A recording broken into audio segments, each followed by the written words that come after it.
Hello everybody, Mike here coming to you from my room of the Ancient Mariner. I'm in the vinyl corner today. I'm going to spotlight some recent used vinyl finds that I picked up on a digging expedition over the last few days. I went to, let me see, 3 or 4, Electric Key, Karma, 3 record stores and a flea market over a couple of days. So I picked up a lot of used vinyl. So let's just dig in and get started. All right, from Indie CD and Vinyl in Indianapolis, I picked up a few things. So let's get started off with this one. This is a debut album from Melissa Etheridge.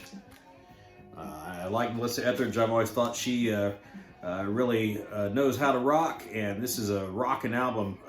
Bring Me Some Water being my favorite song from it. Similar features, Like the Way I Do. Good, it's kind of a southern, southern flavored rock that you get with Melissa Etheridge. I've got a few of her CDs, and Brave Souvenirs was one of my favorite of her in her discography. I'm always on the lookout for that, so hopefully I'll find that sometime. All right, picked this one up. This is Let the Music Do the Talking by the Joe Perry Project. This is his first solo album when he split from Aerosmith back in, I think, 1980. This has got some good hard rock. It's Joe Perry. Let the Music Do the Talking, the original version. It's interesting to hear. It's a bit different from the version that appears on Done with Mirrors, and I think that's the superior version of the song. But either way, this is a good hard rock and guitar driving album. Okay, from Canada now. This is the debut from Coney Hatch. I've been kind of on the lookout for this one. I've got the first 3 now. The first 3 albums I put out in the 80s. This came out in 81, 82. Just, your typical Canadian hard rock, kind of in the vein of April Wine, bands like that. This one, Out of Hand and Friction, is the trio of albums. Now I've completed that by finding this one. Let's see, more guitar-driven rock. This is Heat in the Street, Pat Travers Band. Good solid blues-based hard rock. This is kind of this lineup of this band is what's exciting to me. Take it out of here. You've got this was probably the most popular and stable lineup that had Pat Travers, Mars Callahan on bass, Pat Thrall on the other guitar and vocals, a very fine guitarist, and then Tommy Aldridge. So there's that band. I like anything with Tommy Aldridge on it. Put this back here. Push that aside. Okay, and let's see. This was kind of a blind buy. I never heard of this band, but this looked pretty interesting. This is a debut album by a band called Siren, and I believe after I did some research on them, they had to change their name to Red Siren because of some lesser-known band, the name Siren in Europe. But according to the hype sticker on this is the first ever rock LP recorded without tape, utilizing the new Synclavier tapeless recording studio. Everything that you hear was digitally recorded directly onto discs, allowing for superior sound. I don't know. Looked pretty interesting. I expected it to be a little more of a hard rocking affair. There's a couple good songs on it. All Is Forgiven, the title track. It's a decent song. It's female-fronted pop rock. They look like they would play a little more rock-oriented music, but it's not really very exciting, to be honest. So that might be why it sounds really good too, because it wasn't played a whole lot. But it sounded good. It sounds really good on my new record player. I'll probably spin it a couple more times. Okay, moving along from what I picked up there. These are picking stuff up everywhere. Anyone who's watched my videos before knows that I have a healthy love for this band. This is Atlanta, Georgia's Mother's Finest. I think one of the most underappreciated rock and roll bands ever. This is live. Classic Mother's Finest lineup there.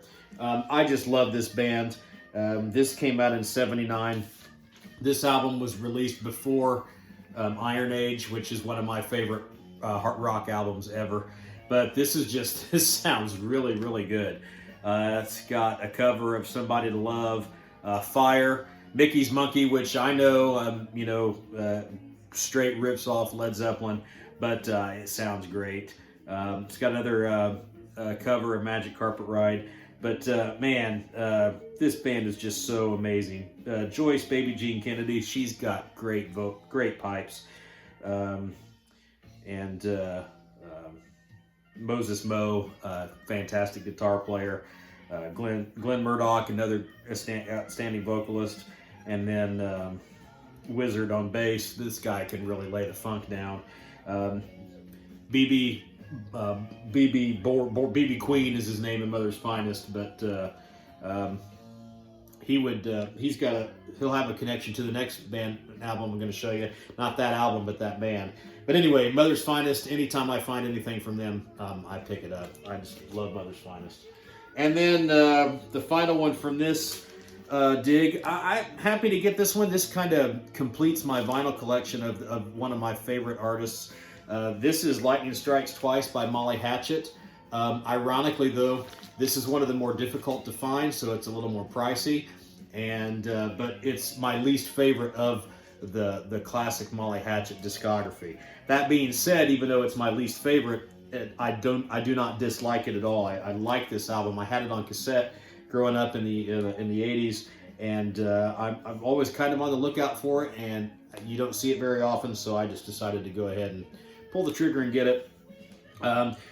Remaining from the original lineup of this of Molly Hatchet is Danny Joe Brown and Dwayne Roland on guitar.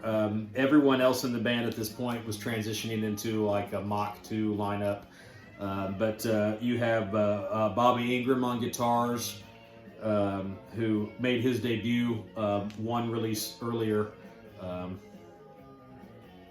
and Riff West on bass, John Galvin, Bruce Crump was still on drums. So, but anyway, on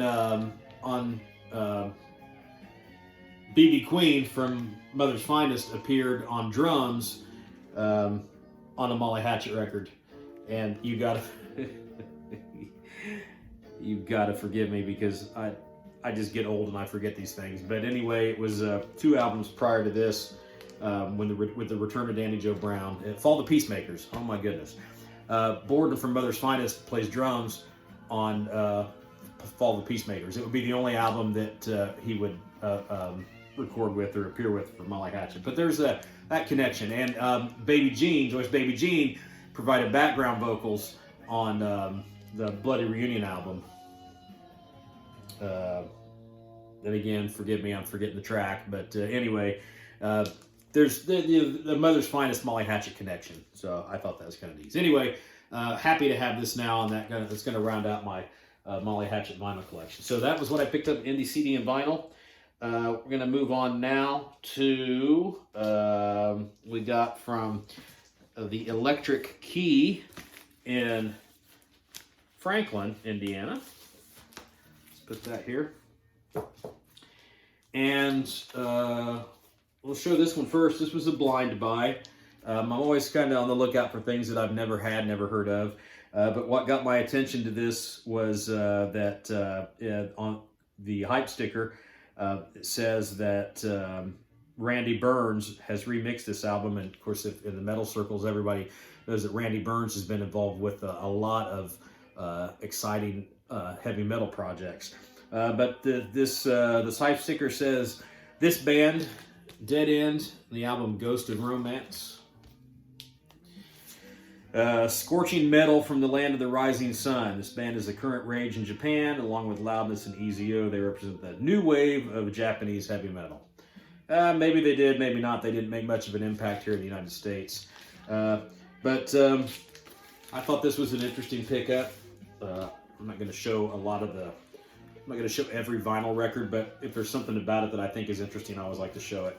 And one of the things I've always liked was this classic metal blade Metal Blade logo.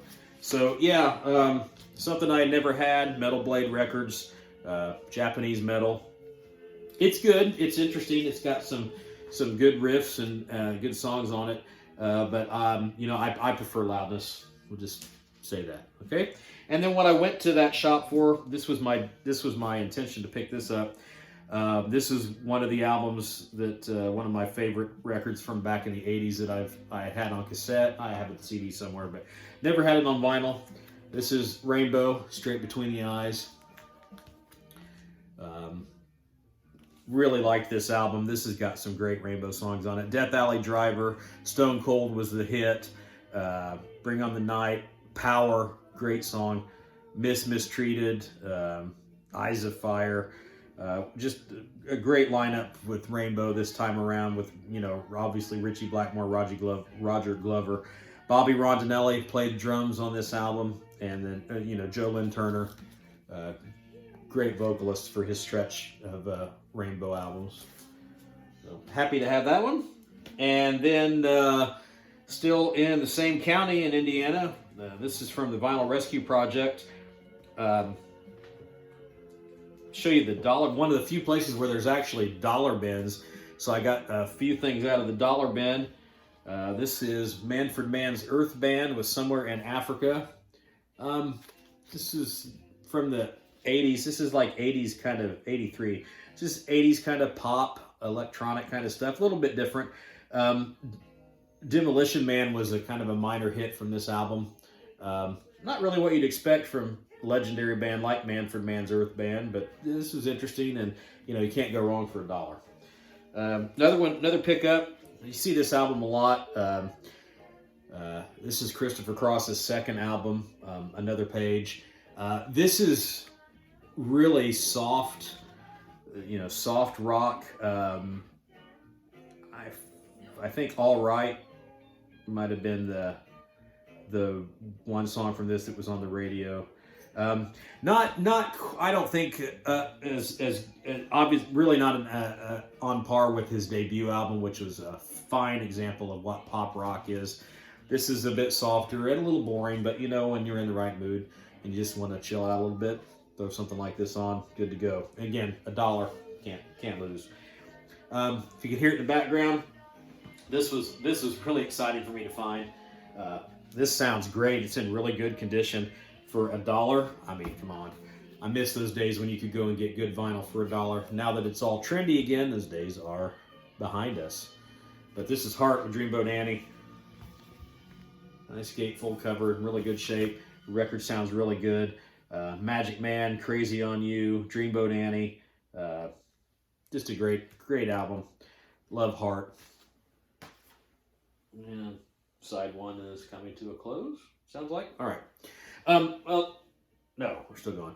Okay, and it's on the original Mushroom label. I don't want to take it off the platter to show it to you, but maybe you can see the little label down there, the Mushroom label, and it's got a really interesting label, or that colorful mushroom on the label. Okay, and then outside of the dollar bin, a few other pickups there.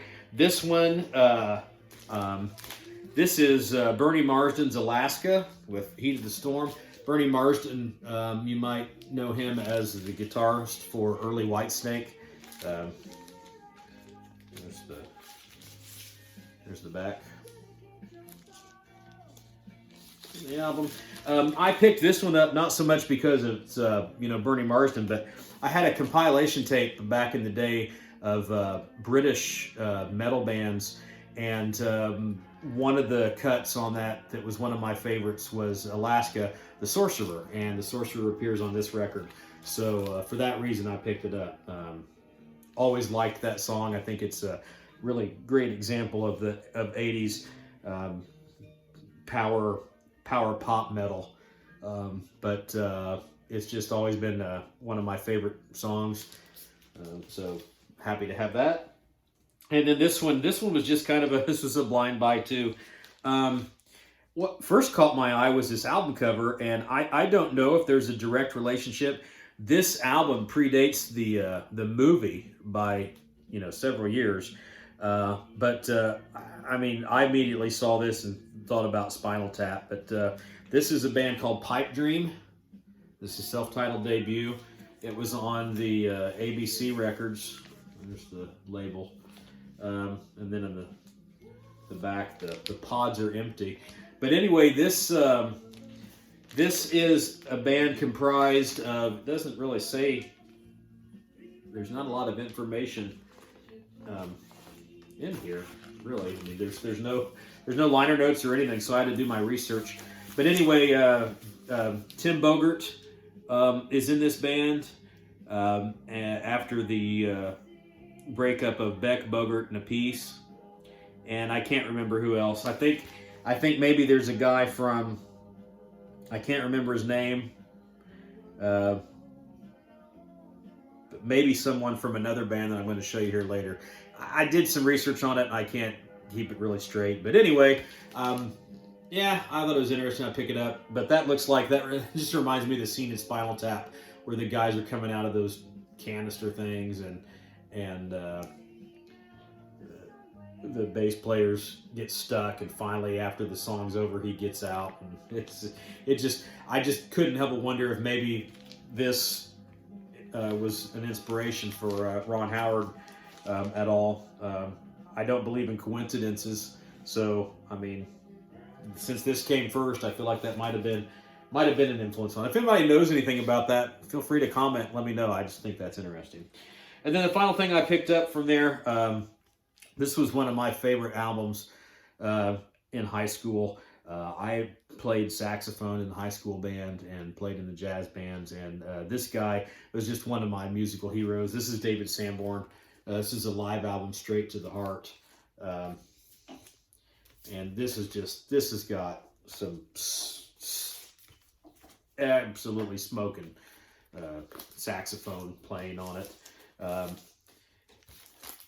me get this out and take a look at, find the listing of who the background musicians are, because it had Marcus Miller on bass and Myron Bullock, I think, on guitar.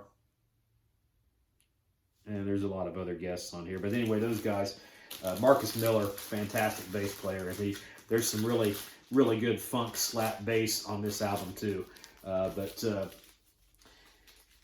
Yeah, I probably played my cassette, stretched all the tape out on the cassette that I had of this. I have a CD copy of it somewhere, but wanted to have it on vinyl, and there it is. Okay, so that was from the Vinyl Rescue Project, located in Greenwood, Indiana. If you're in the Indiana area, go check them out. He's got a good store, got a lot of stuff to choose from there. Oh, and now that the record's over, let me go ahead and take this out, show you this label. This label on the heart, Dreamboat Annie. I just think that's kind of neat. I forget what record company the major label that most of their materials released on, but you don't see a lot of those mushroom labels, or at least I don't anymore. Okay. Next up, picked up a couple things from Karma Records in Indianapolis. If you're in the Indianapolis area, you're certainly familiar with Karma Records. I've been going to Karma since I was in high school. I spent a lot of time there. My mom would take me there almost every weekend, and I would just find a bunch of stuff there. So I found this one. For the price I found this, I knew it wasn't going to be a real good copy, but this is just one of the greatest albums of all time. One of my favorite records of all time. I've never had it on vinyl, so it was a no-brainer. This is Who's Next? I mean, it speaks for itself. One of the greatest rock and roll albums ever. Baba O'Reilly, Bargain, Love Ain't for Keeping, My Wife, Song Is Over, Getting in Tune, Going Mobile, Behind Blue Eyes, and of course the classic Won't Get Fooled Again. Probably one of the top 5 greatest rock and roll albums ever. Arguably, in my opinion. All right, and then picked this up. I've seen this a few times and passed on it, and I finally decided to get it.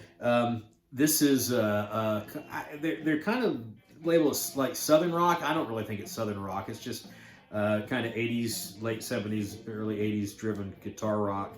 But this is a band called Target. The album was captured. It's kind of probably this cover probably doesn't go over very well in today's cancel culture world. Whether she's in a cage or what, but this kind of tiger lady, she's free now, so hey. Anyway, to the interesting thing on this album, this is 1977 is when this came out, and the lead vocalist of this band is Jimmy Jamison, and he would go on to achieve success in Survivor.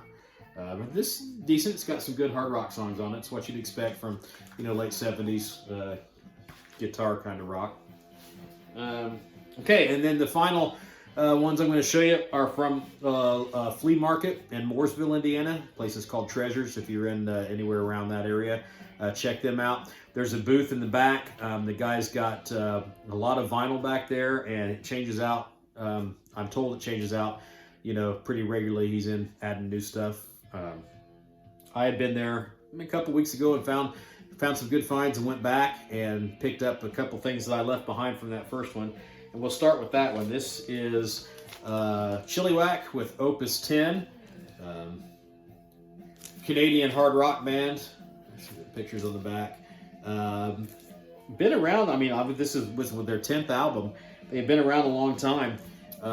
Their big hit that got me interested in them in the 80s was My Girl, Gone, Gone, Gone. She's been gone so long. And I do want to show you, I've always liked this record label. This is on Millennium Records, and I just think this is a really good looking label. And it looks really good on the platter when it's spinning around.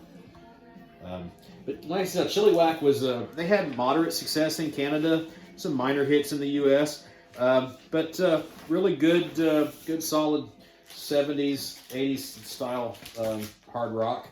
Not as hard-edged as, say, April Wine or Triumph or Coney Hatch or some of those groups.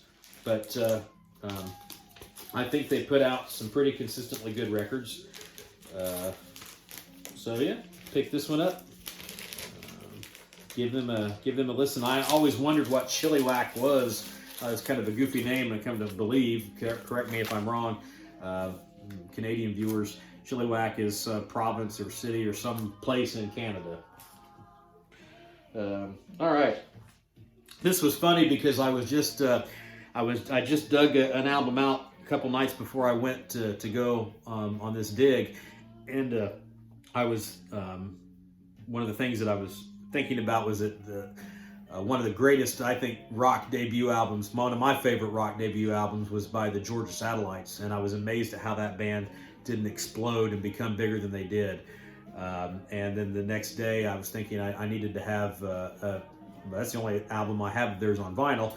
And then I found Open All Night. This is their second album. Not as good as the debut, but this has got some smoke and southern hard rock on it. Mon Cherie, Open All Night, Don't Pass Me By, Duncan Dine. I love this band. I love the Georgia Satellites.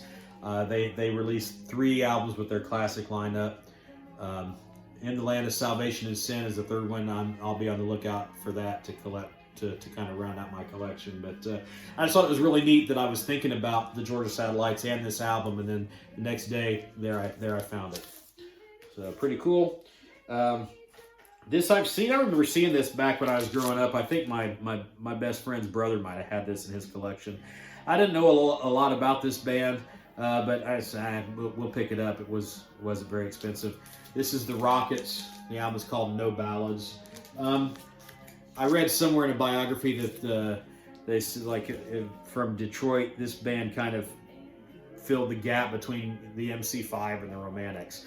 So if you know those two groups and you think about how they sound, somewhere in the happy medium between that, it's house rocking, bar band kind of guitar music. It's not spectacular. It's not bad. Probably won't listen to it a whole lot, but it's interesting. And now I have it. And then probably the best, the aside from the Molly Hatchet, which I found, and the Georgia Satellites, the highlights of this dig Never had this one. This sounds fantastic on my new record player, my new LP 120X. This is Jeff Beck wired. Jeff Beck, just a phenomenal guitar player and instrumentalist. And this just, I mean, you know, such a wide variety of sounds that Jeff Beck will give you. You know, he'll give you blues-based hard rock to jazz to fusion to funk, and this is just a fantastic instrumental album. You know, and you've got Jan Hammer making many appearances on this on synthesizer. So yeah, I don't have a lot of Jeff Beck. In fact, this might be the only Jeff Beck album that I have on vinyl. So I thought I needed to pick that up. And then this one, this is probably the highlight. You don't see this a whole lot when you're out, but this is a highly collectible album. This one's not in the best shape. The record sounds good, sounds really good when I play it. That's really all I care about. But this is the debut from Captain Beyond. And I want to say that maybe, I could be wrong about this, but maybe at some point, you know, I mentioned Pipe Dream. I think there's a connection between that band, Pipe Dream, and this Captain Beyond. So anyway, with Captain Beyond, you had Rod Evans, who sang on the first 3 Deep Purple albums, and then Bobby Caldwell on drums, and then Rhino from Rhino and the other guy. Anyway, I believe he came from Iron Butterfly, along with Lee Dorman on bass. I think those guys were from Iron Butterfly. But anyway, this is really, really, really good. I was not real familiar with this album or their music, but I've seen this album so many times on VC channels and a lot of metalheads in the metal community that I roll in have shown this before. I don't know if you can hear it, but that's just some great flute work on the Dog and Butterfly album. Ian Anderson, you know, and that's not who this is, but well, I better check. Maybe he might have made a guest appearance. I didn't know about it. But when you can rock a flute on a rock album, you're winning. So anyway, back to Captain Beyond. The album's on Capricorn Records, which was, you know, pretty much straight Southern rock. And this album has always been described as experimental prog jazz, and it has all those elements. But to me, it has a classic, way back Southern rock feel. Like, and when I talk about Southern rock, not like Molly Hatchet and 38 Special and Leonard Skinner, but like Allman Brothers, that kind of guitar sound. And then if you look, the very last line on the liner notes or on the notes on the back cover is this album was dedicated to the memory of Duane Allman. So clearly Duane Allman was influential in this style of guitar that's on this album. But this is really, really, really good stuff. If you've never heard of them, I would highly recommend you check out Captain Beyond. I think this album might have, the cover might have had another thing that goes on top of it that makes this somewhat holographic or enhances this image. It's not present, but again, this is, you don't see it a whole lot. I think in really like mint condition, this is highly collectible. But I was happy to pick it up, and when I spun it, I just thought it sounded really fantastic on my new record player. So I was really happy with it. So anyway, that's pretty much it for my dig in my March dig. I'll probably go back out here toward the end of the month and see what I can find here and there. Really excited to find some good stuff in the dollar bins. I guess I missed the days, a few years ago before vinyl collecting became trendy and popular again, where you could pick up so many good things, for $1, $2, $3.